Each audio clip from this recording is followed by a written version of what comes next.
Hello everyone. तो welcome to home science with Charlie. कैसे हैं आप लोग? बढ़िया ही होंगे। आज है संडे और आप लोग आराम से अपने घर में होंगे, आराम कर रहे होंगे। आराम करना ही चाहिए क्योंकि आराम हमारे लिए बहुत ही आवश्यक है। आराम भी हमारे कह सकते हैं आपकी हमारी बेसिक नीड्स में है, मूलभूत आवश्यकता है ना। तो चलिए आज हम लोग संडे के दिन भी कुछ इसमें प्रैक्टिस क्वेश्चन है और अच्छे अच्छे क्वेश्चन है वो हम डिस्कस करेंगे। तो आज संडे है, पहले मैंने सोचा कि मैं सुपर संडे विद चार्ली वाला वीडियो बनाऊं और आप लोगों को कुछ थोड़ा सा मोटिवेट करूं, मतलब थोड़ी मोटिवेशनल वीडियो बनाऊं, पर वो हो नहीं पाया। तो मैंने सोचा कोई बात नहीं, मोटिवेशन तो फिर भी कभी दी जा सकती है, पर क्वेश्चन और प्रैक्टिस पढ़ाई करना बहुत ज़रूरी। ठीक है, तो चलिए अब हम देर नहीं करेंगे, फटाफट क्वेश्चन को स्टार्ट करेंगे। इसमें आपके आज जो है पूरे 65 या 60 क्वेश्चन होंगे। ठीक है, मतलब 60 या 65 क्वेश्चन है। तो चलिए स्टार्ट करते हैं फटाफट। कि अच्छा, एक चीज़ और हो गई कि जो आप सोचते हैं, मतलब जो आप सोचते हो वो आप बन जाते हो। देखिए आप लोग की ये जो लाइन लिखी है दो, ये दोनों बातें बिल्कुल ही सच हैं। मैं इसको, अभी हो सकता है कुछ लोगों को नहीं लगेगा, लेकिन आप इस चीज़ को फॉलो करके देखो कि देखिए जब हमें किसी चीज़ के लिए बहुत अच्छा रिजल्ट चाहिए होता है ना, तो वो चीज़ें हमसे वक्त मांगती हैं और वक्त हम दे नहीं पाते। सबसे बड़ी हमारी कमज़ोरी या कह सकते हो कमी यही है। पर आप ये चीज़ करिए, जो भी चीज़ आपको जिस तरह से चाहिए ना, आपको उस चीज़ को डेली डेली उसको आत्मसात करना है अपने अंदर। आपको उसको महसूस करना है उस चीज़। तो क्योंकि होता क्या है ना कि हम जैसा सोचते हैं फिर हमारी बॉडी के जो हार्मोन्स हैं, एंजाइम्स हैं, या आप कह सकते हो जितने हमारे न्यूरॉन्स हैं, वो सारी चीज़ें ना वैसे ही मतलब रिएक्ट करती हैं, वैसे ही हमारी बॉडी को मैसेज पहुंचता है। अगर आप हमेशा खुश रहते हैं तो आप देखते होगे कि आपको आसपास की चीज़ें भी बहुत अच्छी लगती होंगी, है ना। इस तरह की बातें होती, इसीलिए बोला जाता है कि अच्छा सोचो तो अच्छा ही होता है। ये गलत नहीं है, होता है, लेकिन हाँ, अब अगर आप ये सोच रहे हो कि आज आपने दिन भर अच्छा सोचा फिर कल बहुत कुछ अच्छा हो जाए, तो ये नहीं हो पाएगा। क्योंकि देखो किसी चीज़ को करने के लिए जब आप बार बार उसको करोगे आप, तभी तो अभ्यास बनेगा ना। तो बॉडी कब आपकी अभ्यस्त होगी? जब बार बार आप वो चीज़ करेंगे। लाइक हम लोग एक्सरसाइज करते हैं तो क्या एक ही दिन में हमारा वेट कम हो जाता? नहीं होता है। आप 1 महीने 2 महीने तक वेट कर मतलब एक्सरसाइज करो, देन देखो आपका वेट कैसे कम होता है। ठीक है, तो ये वो वाली बात होगी। तो अगर आपको जो भी करना है, जैसे आपको एग्जाम की तैयारी कर रहे हो आप, तो उसको आप सोचो कि हाँ मैं एग्जाम में सब कुछ कर लूँगी, जितने भी क्वेश्चन आएंगे मैं सब कर लूँगी, मेरा सारा सिलेबस कंप्लीट हो जाएगा, मैं सब रिवीजन कर लूँगी। अच्छा सोचोगे आप तो सच में अच्छा होने की फिर पॉसिबिलिटी भी उतनी ज़्यादा बढ़ती है। तो चलिए, अब बहुत ज्ञान हो गया अभी के लिए, आते हैं क्वेश्चन नंबर 1 पे। क्वेश्चन की लैंग्वेज थोड़ा सा मतलब इधर उधर भी हो सकती है, तो आपको घबराना नहीं है। तो सबसे पहले देखिए दिया गया है कि निमोनिया रोग फैलाने वाला जीवाणु है। तो निमोनिया आपको पता ही है कि बच्चों में हो जाती है, बड़ों में भी होती है, लेकिन ज़्यादातर बच्चों में ही हो जाती है, बच्चे छोटे होते हैं तो माइक्रोकोकाई है, डिप्लोकोकाई है, टेट्राकोकाई है या स्ट्रेप्टोकोकाई है। तो जो निमोनिया होता है आपको पता है कि स्ट्रेप्टोकोकस न्यूमोनियाई बैक्टीरिया से होता है, लेकिन यहाँ पर देखिए लिखा हुआ है ये कोकाई से रिलेटेड है आपका। एक सेकेंड, ठीक है, तो यहाँ पर जो ऑप्शन आपका करेक्ट होगा वो हो जाएगा आपका डिप्लोकोकाई, की डिप्लोकोकाई नामक जीवाणु से ये फैलता है। तो अगर स्ट्रेप्टोकोकस न्यूमोनियाई नहीं लिखा हुआ तो डिप्लोकोकाई से भी कर सकते हैं। फिर हमारा नेक्स्ट है कि खमीर यानी कि यीस्ट का दूसरा नाम है सैक्रोमाइसिस, पैरासिटिक या सिम्बायोटिक या इनमें से कोई नहीं। तो जो यीस्ट होता है, इसमें जो बैक्टीरिया होता है यीस्ट वाला, वो क्या होता है, मतलब खमीर होता है जो आपका, उसका दूसरा नाम ये होता है सैक्रोमाइसिस, क्योंकि इसमें सैक्रोमाइसिस जो है बैक्टीरिया होता है, तो उसकी वजह से ही खमीर बनता है। ठीक है, तो इसलिए उसका नाम ही यही है सैक्रोमाइसिस, तो इसी वजह से खमीर का दूसरा नाम सैक्रोमाइसिस होता है। फिर है सांस संबंधी रोग किस प्रकार के खमीर से होता है? मोनोएलिसिस खमीर या पेजिनेटस खमीर या आपका ए और बी दोनों या सैक्रोमाइसिस। इसमें जो आपका मोनोएलिसिस खमीर होता है, इसकी वजह से सांस संबंधी कोई भी बीमारी या परेशानी हो सकती है। ठीक है, फिर नेक्स्ट है हरे मटर में सबसे अधिक पाया जाने वाला पोषक तत्व है। ये क्वेश्चन आपका नेट का है, यूजीसी नेट का, ये 2017 में शायद पूछा गया था। तो इसमें मतलब कि जो हरा मटर होता है उसमें सबसे ज़्यादा क्या पाया जाता है? उच्च रेशा, प्रोटीन, विटामिन, खनिज लवण। तो सबसे ज़्यादा उसमें हाई फाइबर यानी कि उच्च रेशा पाया जाता है। नेक्स्ट है दूध में किण्वन प्रक्रिया द्वारा कौन से जीवाणु परिवर्तन लाते हैं? स्ट्रेप्टोकोकस, ट्रिनाइट्रिफाइन या विब्रियो कॉलरा या कोकस। तो इसमें जो आपका स्ट्रेप्टोकोकस होता है वो आपका जो है परिवर्तन लाते हैं। किण्वन प्रक्रिया यानी कि जो आपका वो होता है, क्या कहते हैं, दूध से आपका बनता है दही। फिर नेक्स्ट है डिप्थीरिया नामक संक्रामक रोग को एक और नाम से जाना जाता है। ये तो बहुत आसान है, आपको पता है, जो गलघोटू होता है इसको ये मतलब कहा जाता है, क्योंकि ये क्या होता है, गले में जो आपका जहाँ पे लैरिंग्स होती है और जो मतलब वही आपका जो स्वर यंत्र होता है और जो हमारी श्वास नली होती है वहाँ पर क्या होता है, जाल जैसा बन जाता है, वाइट वाइट जाल जैसा बन जाता है, जिससे बच्चा सांस लेने में बहुत उसको दिक्कत हो जाती है और फिर दम घुटने से उसकी मौत हो जाती है। और ज़्यादातर ये 2 से लेकर के 5 वर्ष तक के बच्चों में पाया जाता है। और इसके लिए आपको ट्रिपल एंटीजन वाला टीका लगता है, जो आप डीपीटी का नाम सुना है ना, डिप्थीरिया, पर्ट्यूसिस और टिटनेस, तो इसके लिए डीपीटी का टीका लगाते हैं। कौन सा टीका? डीपीटी का, इससे बचाव के लिए। और फिर हमारा हो गया काली खांसी, आपकी वही बॉर्डेला पर्ट्यूसिस से होती है।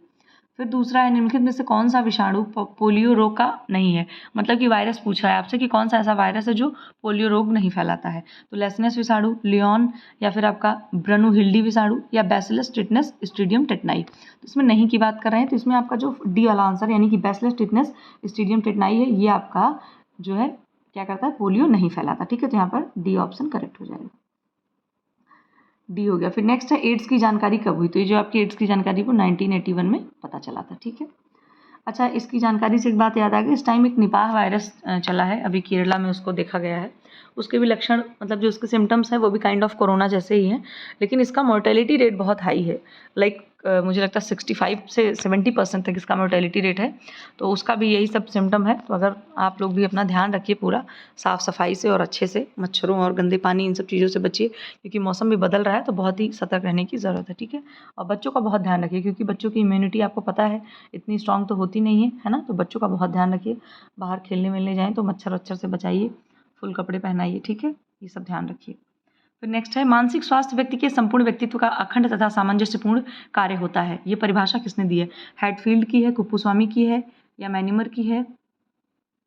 इसकी मैनिमर की है, या फिर आपका इनमें से कोई नहीं। तो इसमें जो आपके हैडफील्ड हैं, इन्होंने ये परिभाषा दी है आपकी। कौन सी? कि जो मानसिक स्वास्थ्य है वो व्यक्ति के संपूर्ण व्यक्तित्व का अखंड तथा सामंजस्यपूर्ण कार्य होता है। ठीक है, मेंटली भी हमें हेल्दी रहना बहुत आवश्यक है। अगर आप मेंटली हेल्दी नहीं रहेंगे तो फिर आप हो सकता है फिजिकली भी ना रह पाएँ। ठीक है, तो इसलिए हमेशा स्वस्थ तो हमें हर तरीके से रहना है। ठीक है, फिर है, स्वास्थ्य शिक्षा ब्यूरो की स्थापना कब हुई है? 1956 में इसकी स्थापना करी गई थी आपकी। ठीक है, 1956 में। और जो आपका यूजीसी था, आपकी यूजीसी की स्थापना भी 1956 में हुई थी, ये बात आप ध्यान रखेंगे। फिर हमारा नेक्स्ट क्वेश्चन है, रेडियोधर्मिता प्रदूषण का कौन सा प्रभाव नहीं है? नहीं की बात कर रहे हैं।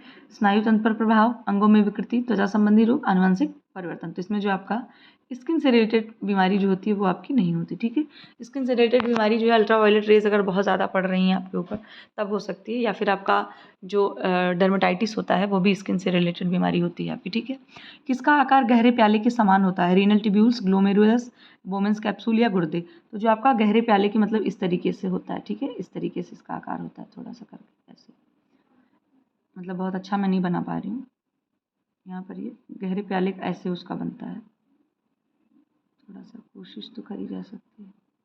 ठीक है, हाँ, बन गया कह सकते हो आप। इसके बाद इसके अंदर ऐसे ऐसे ऐसे ऐसे खूब गुच्छे गुच्छे टाइप की संरचना होती है, इसको ग्लोमेरुलस कहते हैं। क्या कहते हैं? ग्लोमेरुलस।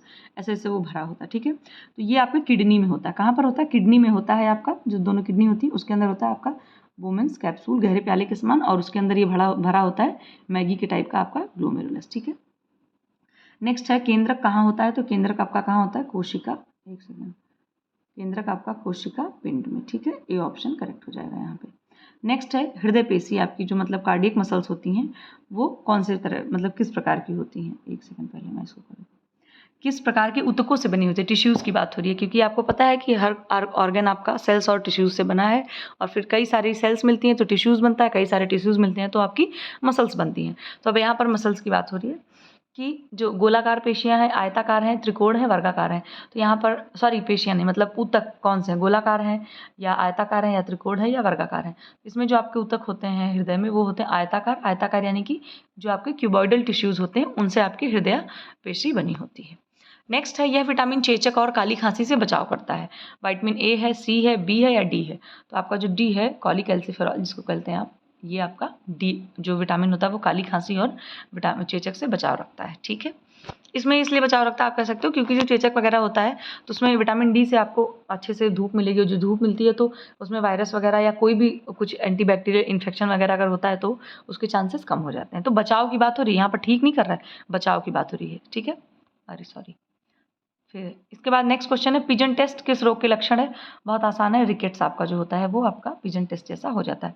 बेरी आपका विटामिन B1 की वजह से, क्वासियोरकर आपको पता ही है प्रोटीन की कमी से होता है, और फाइनोडर्मा आपकी लैक ऑफ फैट की वजह से, ठीक है, फैट की कमी हो जाती है तो स्किन पे छोटे छोटे दाने और खुश्की बिल्कुल स्किन हो जाती है।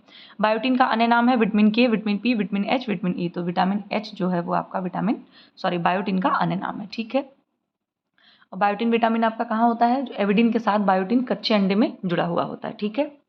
फिर नेक्स्ट है निम्न में वसा के गुण हैं। ये भी किसी प्रीवियस ईयर का ही क्वेश्चन है। ये पानी में घुलनशील है, ईथर तथा बेंजीन में घुलनशील है, पचने में अधिक समय लेती है, या उपयुक्त सभी। तो इसमें सभी आंसर होगा क्योंकि ये जो जितने भी तीनों चीज़ दी गई वो आपकी वसा के क्या है, उसके कैरेक्टरिस्टिक्स हैं। फिर नेक्स्ट है ट्रिपल एंटीजन, जो मैंने अभी आपको बताया DPT। तो DPT का टीका लगता है डिप्थीरिया से बचने के लिए, पर्ट्यूसिस से बचने के लिए और टिटनेस से बचने के लिए, ठीक है। तो ये हमारा हो गया बी ऑप्शन, इसमें करेक्ट हो जाएगा। और BCG आपको पता है कि जब ट्यूबरक्लोसिस से बचने के लिए बच्चों को किया जाता है, मतलब दिया जाता है। और ATS का इंजेक्शन लगता है एंटी टिटनस, जिसको बोलते हैं टिटनस के लिए भी, ठीक है। ये तो एक साथ लगता है, जो DPT वाला है ये तीनों बीमारियों में एक साथ लगता है। अगर कभी हमें चोट लग गई या कुछ लोहे वगैरह से तो हम लोग ATS का इंजेक्शन लगवाते हैं, आपको पता होगा। फिर हमारा नेक्स्ट क्वेश्चन है आपराधिक गर्भपात कहलाता है संभाव्य, अनिवार्य, प्रेरित या लुप्त। तो जो आपराधिक गर्भपात होता है वो आपका प्रेरित उसके कैटेगरी में आता है। क्योंकि लोग क्या करते हैं, मतलब भाई उनको रहता है कि हमें नहीं अगर मतलब क्या बोलते हैं उसको, लिंग का टेस्ट करवाते हैं लोग, है ना, जेंडर टेस्ट करवा के पता करते हैं लड़का है लड़की। तो उसमें क्या होता है, अपने आप को प्रेरित करते हैं, हाँ ठीक है भाई लड़की है तो नहीं मतलब करेंगे, या लड़का है तो नहीं करेंगे, जैसा भी है। तो इस वजह से हमारा प्रेरित में आएगा, ठीक है। फिर हमारा नेक्स्ट क्वेश्चन है मलमूत्र नियंत्रण की शिक्षा आरंभ होनी चाहिए 2 से 6 माह में, 6 से 12 माह, 3 से 10 माह या 4 से 16 माह में। इसमें जो आपका ऑप्शन D होगा वो करेक्ट होगा, 4 से 6 माह में। आपने सिगमंड फ्रॉयड की साइको एनालिटिकल थ्योरी पढ़ी होगी। तो उसमें जो 5 स्टेजेस होती हैं आपकी, ओरल स्टेज, एनल स्टेज, फिर आपका जो है फैलिक स्टेज, फिर आपका लेटेंसी स्टेज, फिर आपका जेनाइटल स्टेज। तो उसमें जो दूसरी स्टेज होती है एनल स्टेज, एनल का मतलब क्या है कि NS यानी कि मलमूत्र से रिलेटेड उसमें बच्चों को ट्रेनिंग दी जाती है। तो उसमें जो आपका एग्जैक्ट टाइम दिया गया है वो 6 से 18 माह दिया गया है। तो इसमें देखिए वही 4 से 16 माह दिया गया है। तो ये आपको ध्यान में रखना है कि वहाँ से ये क्वेश्चन बन गया है, पूछा गया है। कौन सी अवस्था जिज्ञासा का वर्ष कहलाती है। बच्चा बहुत ज़्यादा क्यूरियस कब होता है, 2 से 4, 4 से 6, 6 से 8। तो इसमें जो 4 से 6 साल में बच्चे होते हैं बहुत क्यूरियस होते हैं। आपने देखा हो जब बच्चे LKG UKG में जाते हैं तो छोटी छोटी बहुत सी चीज़ें पूछते हैं, ऐसा क्यों है, वैसा क्यों है, जो भी तमाम तरह के उनके क्वेश्चन होते हैं, ठीक है। नेक्स्ट है एंडोमॉर्फिक व्यक्तित्व होता है, मतलब होते हैं जो मतलब एंडोमॉर्फिक व्यक्तित्व के लोग होते हैं वो कैसे होते हैं, दुबले पतले, छोटे और मोटे, या चिड़चिड़े या प्रसन्नचित्त। तो एंडोमॉर्फिक व्यक्ति जो होते हैं वो छोटे और मोटे होते हैं, ठीक है। 3 तरह के मतलब पर्सनैलिटी ट्रेट्स बताए जाते हैं, एक्टोमार्फिक, मीजोमार्फिक और एंडोमार्फिक। तो जो एक्टोमार्फिक व्यक्तित्व के लोग होते हैं वो काफ़ी दुबले पतले होते हैं, जैसे बहुत लंबे भी हों और दुबले पतले हों। जो मीजोमार्फिक होते हैं उनकी हाइट भी ठीक होती है, वेट भी ठीक होता है, बहुत ज़्यादा मोटी भी नहीं, मतलब आप कह सकते हो कि हर चीज़ में वो एकदम फिट रहते हैं। और जो एंडोमार्फिक होते हैं वो छोटे भी रहते हैं और मोटे भी रहते हैं, ठीक है। तो ये हमारा हो गया। नेक्स्ट है चरित्र आदतों का पुंज है, यह उक्ति किसके द्वारा कही गई है। वॉल्टर एस मुनरो, सैमुअल स्लाइल या इनमें से कोई नहीं। तो जो आपके सैमुअल स्लाइल थे उनके द्वारा ये बात कही गई कि चरित्र क्या है, आदतों का एक पुंज है, एक गुच्छा है, आप कह सकते हो। नेक्स्ट है सामाजिक परिपक्वता की मापन विधि नहीं है, समाजमिति, रोषाशाही धब्बा परीक्षण, या वाइल्ड लैंड स्केल, या चित्र विधि। इसमें जो आपका रोषा धब्बा परीक्षण है ये क्या बोलते हैं, सामाजिक परिपक्वता मापने की विधि नहीं है, क्योंकि ये पर्सनैलिटी टेस्ट है, ठीक है। इससे पर्सनैलिटी मापने का मतलब टेस्ट किया जाता है, ठीक। इसके बाद है खंड विश्लेषण सिद्धांत का प्रतिपादन किया, स्पीयरमैन ने, थर्स्टन ने, थॉर्नडाइक ने, या बिने ने। इसका प्रतिपादन किया था आपके थर्स्टन ने, ठीक है। अल्फ्रेड बिने ने जो है आपका यूनिफैक्टर थ्योरी का सिद्धांत दिया था, और स्पीयरमैन ने आई थिंक द्विकारक बुद्धि का सिद्धांत दिया था उन्होंने, 2 फैक्टर थ्योरी, ठीक है। एक बार चेक कर लेना आप लोग, लेकिन आई होप कि इन्होंने ही दिया था। फिर नेक्स्ट है बुद्धि के तत्व हैं असमायोजन, उद्देश्यहीनता, या परिस्थितियों को समझना, उपयुक्त सभी। तो बुद्धि का मतलब ये है कि आप बुद्धि क्या है ना। अगर आपसे कोई पूछे इंटेलिजेंस क्या है, तो इंटेलिजेंस का मतलब ये है कि अपना क्या बोलते हैं, अपना तर्क और अपनी समझ का इस्तेमाल करके आप अपनी समस्या को या किसी भी चीज़ को अपनी परिस्थितियों के साथ मैनेज कर पाएँ, बैलेंस कर पाएँ, किसी भी चीज़ के साथ आप बैलेंस बिठा पाएँ, समझ गए, समायोजन स्थापित कर सकें, अपनी समस्याओं से बाहर निकल सकें, किसी को उचित सलाह दे सकें, अपने लिए खुद आप सेल्फ गाइड बनिए अपना, ठीक है। इन सब चीज़ों को करके हम क्या करते हैं, इन सब चीज़ों से जब हम निकलते हैं या बनाते हैं तो सब उसमें हम अपनी बुद्धि का इस्तेमाल करते हैं। तो इसमें असमायोजन, उद्देश्यहीनता तो होगा नहीं, इसमें आपका होगा परिस्थितियों को समझना, क्योंकि परिस्थितियों को समझोगे आप तभी तो आप अपने लिए कोई सोल्यूशन निकाल पाओगे या किसी और को आप सोल्यूशन दे पाओगे। ठीक है, तो यहाँ पर बुद्धि के तत्व में आपका परिस्थितियों को समझना इज द राइट आंसर। फिर हमारा नेक्स्ट क्वेश्चन है, एक सेकेंड, जन्म के समय सामान्य शिशु का भार होता है 5 से 8 पाउंड, 2 से 4 पाउंड, या आपका 10 से 12 पाउंड, या फिर आपका क्या कहते हैं 3 से 5 पाउंड। इसमें जो करेक्ट आंसर है आपका वो आपका होगा 5 से 8 पाउंड। ठीक है, और अगर आपका इससे केजी में पूछा जाता तो आप जो है 3 से लेकर के 3.5 तक, 3 से लेकर 3.5 जो है केजी बॉयज़ का होता है। ठीक है, और मुझे लगता है 2.5 से 3 केजी तक का आपका गर्ल्स का माना जाता है। ठीक है, और अगर हाइट की बात करी जाए तो 18 से 20 इंच। ठीक है, उसमें 18 से 19 इंच जो हाइट होती है वो, सॉरी हाइट नहीं, लेंथ जो होती है वो लड़कियों की मानी जाती है, और 19 से लेकर के 20 इंच तक की बॉयज़ की मानी जाती है, लड़कों की। नेक्स्ट है, नाल छेदन के समय गर्भनाल को शिशु की नाभि से कितने दूर की इंची पर बांधा जाता है? 1 इंच, 2 इंच, 3 इंच, 4 इंच।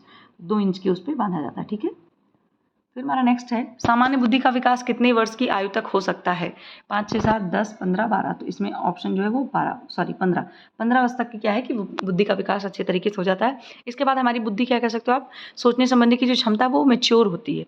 कोई बहुत बढ़ने की बात नहीं है, लेकिन हाँ ठीक है, अब एक ये हम इसको क्वेश्चन की तरह देख रहे हैं, व्यवहारिक तरीके से जाएंगे तब तो बहुत वेरिएशन आ जाएगा। तो 15 वर्ष तक। ठीक, नेक्स्ट है, चेचक का टीका लगवा लेना चाहिए जन्म के 15-20 दिन में, 1 महीने में बाद, 3 महीने बाद, या 1 वर्ष बाद।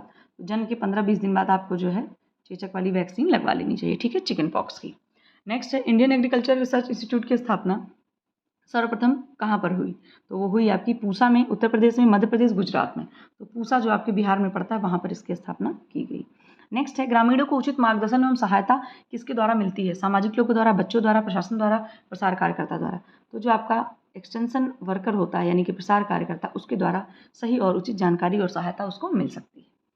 फिर संयुक्त राष्ट्र संघ ने अंतर्राष्ट्रीय साक्षरता वर्ष कब घोषित किया? 1990 में, 1991, 1992, 93। तो जो अंतर्राष्ट्रीय साक्षरता वर्ष घोषित किया गया था संयुक्त राष्ट्र संघ यानी कि यूनाइटेड नेशन के द्वारा, तो वो आपका किया गया था 1990 में। ठीक है, 1990 में। नेक्स्ट है, प्रसार शिक्षण किसके सिद्धांत का पालन करता है? स्वैच्छिक शिक्षण के, या सामाजिक शिक्षण के, या व्यवहारिक शिक्षण, या विज्ञान शिक्षण? इसमें जो ऑप्शन है वो आपका होगा ए यानी कि स्वैच्छिक शिक्षण के। आपको अपनी ज़रूरत, मतलब अपनी आवश्यकता और अपने इंटरेस्ट के अकॉर्डिंग आपको इसमें सिखाया जाता है। कोई इसमें आपको ज़बरदस्ती बाउंडेशन नहीं दी जाती है। ठीक है, और अगर यहाँ पर जैसे ये भी सिद्धांत लिखा होता, अगर इन चारों में से एक मान लीजिए लिखा होता करके सीखना, तो आप उसके साथ जाते, क्योंकि जो प्रसार शिक्षा है वो लर्निंग बाय डूइंग पे ही पूरे, उसका प्रिंसिपल ये पूरा लर्निंग बाय डूइंग। ठीक है, लेकिन अभी वहाँ पर ये नहीं, तो हम लोग तो स्वैच्छिक शिक्षण के साथ जाएंगे। प्रसार शिक्षा का मूल उद्देश्य क्या है? समाज कल्याण, परिवार कल्याण, देश विदेश कल्याण, मानव कल्याण। इसमें जो ऑप्शन होगा वो आपका मानव कल्याण। ठीक है, डी यहाँ पे करेक्ट आंसर होगा। फिर है, प्रौढ़ शिक्षा कार्यक्रम कब शुरू किया गया था? ये क्या बोलते हैं, पीजीटी 2021 में क्वेश्चन आया था, सेम यही क्वेश्चन कि आपका जो national adult program, education adult program, तो इसमें 1978, 77, 76, 75, तो 1978 में आया था। ठीक है, ये ऑप्शन करेक्ट। राष्ट्रीय साक्षरता मिशन का लक्षित वर्ग है, ये नेट का क्वेश्चन है, ये भी 2017-18 का है, जब 2 पेपर होते थे। तो राष्ट्रीय साक्षरता मिशन का लक्षित वर्ग क्या है? 25 से 30 है, 20 से 25 है, 15 से 35 है, 20 से 35। तो 15 से 35 वर्ष के जो लोग हैं उनको राष्ट्रीय साक्षरता मिशन के अंतर्गत रखा गया है कि उनकी ज़रूरत के हिसाब से उनको एटलीस्ट एलिमेंट्री एजुकेशन उनको दी जाए, जिससे वो पढ़ना लिखना और थोड़ा सा जोड़ना घटाना ये सब चीज़ें वो लोग सीख सकें। नेक्स्ट है, जन शिक्षा निलयम स्थापित करने की व्यवस्था की गई 4000 आबादी पर, 5000 पर, 3000 पर, 2000 पर। तो 5000 आबादी पर आपकी जन शिक्षा निलयम की स्थापना व्यवस्था करी गई। ठीक है, फिर दूसरा है, किसने सन 1990 को अंतर्राष्ट्रीय साक्षरता वर्ष घोषित किया? अभी देखिए पीछे एक क्वेश्चन मिला था हम लोगों को, तो किसने किया था? अभी हम लोगों ने पढ़ा यूनाइटेड नेशन ने, तो संयुक्त राष्ट्र संघ। डाउन विद इलिटरेसी नामक जन संस्था बनाई गई 20 में, 23 में, 1920 में, या 23 में, या 22-25। तो जो डाउन विद इलिटरेसी नामक जन संस्था बनाई गई थी वो आपकी 1923 में बनाई गई। फिर नेक्स्ट है, छुआछूत अभिशाप अधिनियम बनाया गया 40 में, 1940, 1945, 1950, 1955 में बनाई गई। D option correct. फिर नेक्स्ट क्वेश्चन है, गुड़गांव प्रोजेक्ट का शुभारंभ किया गया, बहुत अच्छे से आपको पता है, FL ब्रायन जो थे उन्होंने शुरू किया था। रविन्द्रनाथ टैगोर ने क्या किया था? श्रीनिकेतन परियोजना शुरू करी थी। महात्मा गांधी ने आपकी जो है बेसिक शिक्षा वाली योजना शुरू करी थी। फिर है, अखिल भारतीय गृह विज्ञान संघ की स्थापना कब की गई, मतलब कब उसको स्थापित किया गया? 1952, 1950, 1951, 1949। 1952 में आपके अखिल भारतीय संघ होम साइंस की, मतलब गृह विज्ञान संघ की स्थापना करी गई। नेक्स्ट है, चिकनकारी पे आ जाइए। चिकनकारी का प्रकार नहीं है मुर्री, बखिया लेप धूम, तो इसमें जो है आपका जो नहीं की बात होगी वो होगा लेप, ठीक है, क्योंकि जो लेप आपका होता है वो एक कांथा का टाइप ऑफ कांथा है, और कांथा आपका कहाँ से बिलोंग करता है, वेस्ट बंगाल यानी पश्चिम बंगाल से। नेक्स्ट है संवेगात्मक समस्यात्मक व्यवहार है, नाखून काटना, गाली गलौज करना, चोरी करना, जिद करना। तो जो नाखून काटना है ये आपका समस्यात्मक व्यवहार कैसा है, संवेगात्मक समस्यात्मक व्यवहार है, कि बच्चा अगर इमोशनली कुछ परेशान है, उसको इमोशनली कोई प्रॉब्लम हो रही है तो वो अपने ऐसे से नेल्स बाइट करेगा। नेक्स्ट है मानसिक विकास कम होने के साथ साथ शारीरिक विकास भी कुंठित हो जाता है, उसे कहा जाता है मंगोलिज्म, क्रेटिनिज्म, माइक्रोसेफेली, हाइड्रोसेफेली। इसमें जो आपका ऑप्शन करेक्ट होगा वो होगा क्रेटिनिज्म, ठीक है, जिसको क्या बोलते हैं हम लोग, क्रेटिनिज्म बोलते हैं। और ये आपकी किसकी कमी से होता है, आयरन डिफिशियंसी अगर हो जाती है, आयरन डिफिशियंसी, आयोडीन डिफिशियंसी होती है शायद, हाँ, आयोडीन की कमी से हो जाता है, क्रिटिनिज्म है, और आपका जो क्या कहते हैं आयोडीन की कमी से ये होता है, और थायराइड वाला आपका हाइपोथायराइडिज्म भी आपका जो है आयोडीन की कमी से हो जाता है, ठीक है। फिर नेक्स्ट है पारिवारिक संबंधों की लक्षण या विशेषता होती है, व्यक्तिगत लाभ पर आधारित, छल कपट व दिखावा, समूह हित की भावना, या उनमें से कोई नहीं। तो भाई पारिवारिक अगर हम संबंधों की बात करें तो उस पर क्या होता है, समूह हित की भावना, वहाँ पर हम सबके हित का सोचते हैं, सिर्फ अपना नहीं सोचते, इंडिविजुअल होकर नहीं सोचते हैं। फिर है बालक से माता पिता द्वारा उपेक्षापूर्ण और तिरस्कृत व्यवहार करने से बालक में कौन सी भावना उत्पन्न होती है, आज्ञा पालन, कुंठा, आक्रामकता एवं ईर्ष्या, सृजनात्मकता, सहयोग। अगर बच्चे को इस तरीके से आप तिरस्कृत कर रहे हैं, बच्चे को आप उपेक्षा कर रहे हैं, तो बच्चे के अंदर कुंठा, आक्रामक और ईर्ष्या पैदा हो सकती है। फिर है जनसंख्या शिक्षा वर्ष था 1970, 1974, 1980, 1984। इसमें जो ऑप्शन आपका करेक्ट है 1974 था, ठीक है। फिर नेक्स्ट है कि व्यक्तित्व जन्मजात और अर्जित प्रवृत्तियों का योग है, यह परिभाषा किस विद्वान की है, मन की है, वैलेंटीन की है, ऑलपोर्ट की है, म्यूरहेड की है। तो ये जो आपकी परिभाषा है वो आपकी किसकी, वैलेंटीन की। नेक्स्ट है नैतिक विकास को प्रभावित करता है, परिवार व मित्र, धर्म, विद्यालय, उपयुक्त सभी, तो आपके सभी होंगे, ठीक है। फिर हमारा नेक्स्ट क्वेश्चन है निम्नलिखित में से कौन सा प्राथमिक प्रदूषक है, प्रदूषण नहीं कह रहा, प्रदूषक कह रहा है, प्राइमरी पॉल्यूटेंट्स की बात हो रही है। तो सल्फर डाइऑक्साइड है, कार्बन मोनोऑक्साइड यानी कि CO, और NO2 यानी कि नाइट्रस ऑक्साइड। इसमें जो आपका प्राइमरी पॉल्यूटेंट की बात हो रही है, इसका मतलब ये होता है कि डायरेक्ट आपके मतलब जो ये पॉल्यूटेंट्स ऐसे हैं कि जो डायरेक्ट आपके वातावरण में आकर के मिल जाते हैं और प्रदूषित करते हैं, ये मतलब खुद ही से निकलते हैं, खुद ही से एमिट होते हैं, हम इसको खुद से बनाते नहीं हैं, ठीक है। अब सल्फर डाइऑक्साइड वगैरह आपके चिमनियों से, कारखानों से धुआं वगैरह जितना निकलता है, फैक्ट्रीज़ वगैरह से, आगरा के ताजमहल का जो है वहाँ पर लोग बता रहे हैं कि उसका कलर मतलब थोड़ा येलोइश हो रहा है, तो वो क्या बोलते हैं, मथुरा वगैरह में जितनी भी ऑयल फैक्ट्रीज़ वगैरह वहाँ से जो धुआं निकलता है तो उस वजह से इमारतें बिल्कुल वैसी हो रही हैं। तो ये अब आपका प्राइमरी फैक्टर में आता है। और कार्बन मोनोऑक्साइड है, नाइट्रस ऑक्साइड, ये सब आपके जितने भी व्हीकल वगैरह चलते हैं, ट्रक, बस, इन सब चीज़ों से भी निकलता है। इसमें ऑप्शन जो करेक्ट होगा हम लोगों का वो होगा आपका सभी, ठीक है, D is the right answer.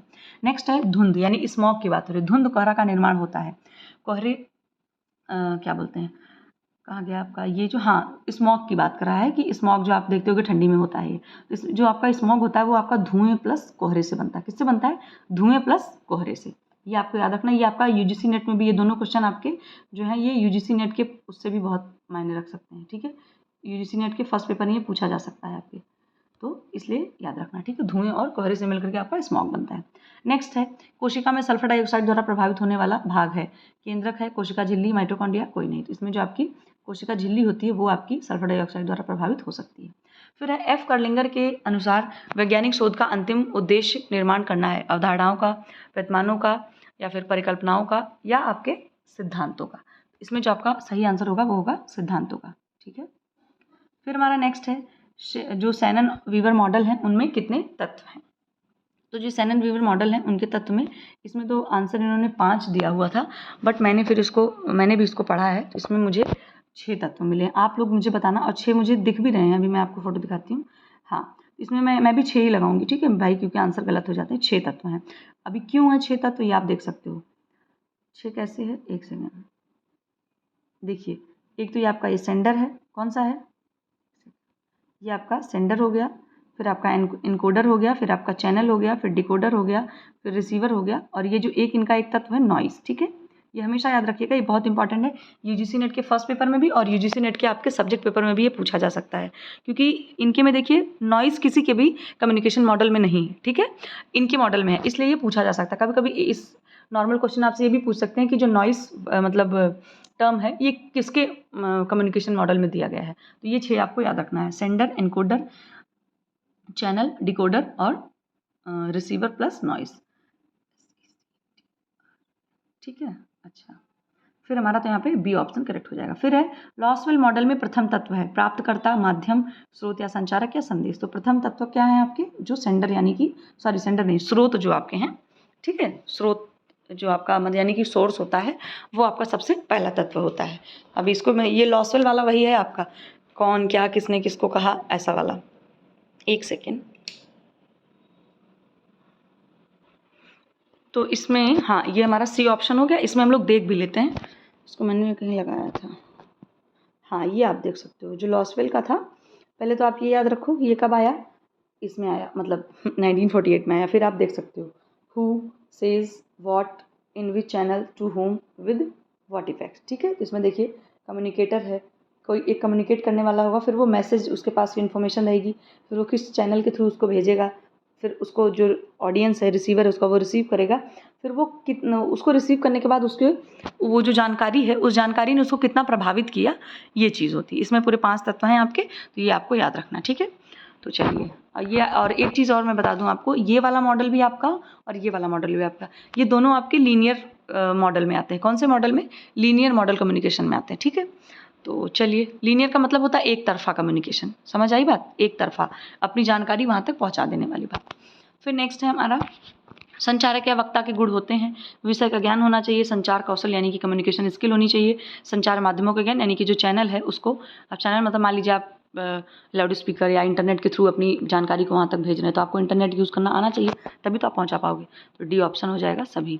फिर नवाचार सामाजिक परिवर्तन का आधार है, यह कथन किसने कहा, बार्नेट ने, लगिन्स ने, लुप्पू स्वामी, ये तो कुप्पू स्वामी लिखा होना चाहिए, लुप्पू गलत लिखा है, फिशर ने। इसमें जो बार्नेट है इन्होंने ये बात कही थी कि जो नवाचार है वो सामाजिक परिवर्तन का आधार है। और ये बात अगर देखो इन लोगों की डिफिनेशन भी कितनी अच्छी अच्छी रहती है कि वो हम अपने लाइफ से डायरेक्ट कनेक्ट कर सकते हैं। अब अगर हम नई नई चीज़ों को नहीं अडॉप्ट करें, है ना, जितने भी आजकल इनोवेशंस हो रहे हैं, इतनी सारी टेक्नोलॉजीज़, इतने सारे मतलब इतने सारे प्लान, सब कुछ इतना कुछ आ रहा है, अगर आप उसको अडॉप्ट नहीं करेंगे तो कहीं ना कहीं मुझे लगता है कि आप पीछे रह जाएंगे। अगर पीछे नहीं भी रहेंगे तो भी एक टाइम, उस टाइम भले आपको ना लगे, लेकिन एक टाइम के बाद आपको लगेगा अरे मुझे ये सीख लेना चाहिए था। अभी जैसे कुछ बहुत से ऐसे लोग हैं जिनको कुछ चीज़ें वो नहीं सीख रहे हैं, नई नई चीज़ें हैं, वो चाहे एज्ड हैं चाहे नॉर्मल लोग ही हैं, तो वो लोग नहीं सीख रहे हैं, उनको लगता है अरे इसका क्या काम है, सब फालतू का है। पर एक टाइम आता है जब उनको ज़रूरत पड़ जाती है ना, तो उनको लगता है अरे मुझे से भी सीख लेना चाहिए था। फिलहाल चलिए, क्योंकि जीवन क्या है, जीवन देखिए सीखने का ही नाम है, आप नई नई चीज़ें सीखते रहिए, बस हमें अच्छी अच्छी नई चीज़ें सीखनी, कोई बुरी नई चीज़ नहीं सीखनी। ठीक है, फिर हमारा नेक्स्ट है आधुनिक संचार जन माध्यमों में जन संचार माध्यमों में सबसे पुराना माध्यम है टेलीविज़न, टेलीग्राफी, छपित माध्यम, रेडियो प्रसारण माध्यम। तो इसमें आपका छपित माध्यम जो है वो सबसे पुराना माध्यम था। इंडिया में प्रकाशित प्रथम समाचार पत्र है India gazette, Bengal gazette, Calcutta gazette, the Bombay gazette. इसमें जो आंसर है वो आपका है इंडिया गजट, बट मुझे ऐसा क्यों लग रहा है कि इसमें बंगाल गजट होना चाहिए। आप लोग को अगर पता होगा तो कमेंट सेक्शन में ज़रूर बताइएगा। नेक्स्ट है विश्व का प्रथम रेडियो समाचार प्रसारित हुआ 1916 को अमेरिका में, 1924 को मद्रास में, 1922 ब्रिटेन में, 1927 को ब्राज़ील में। तो कब प्रथम रेडियो समाचार हुआ था आपका, अमेरिका में हुआ था 1916 को। ठीक है, 1916 में।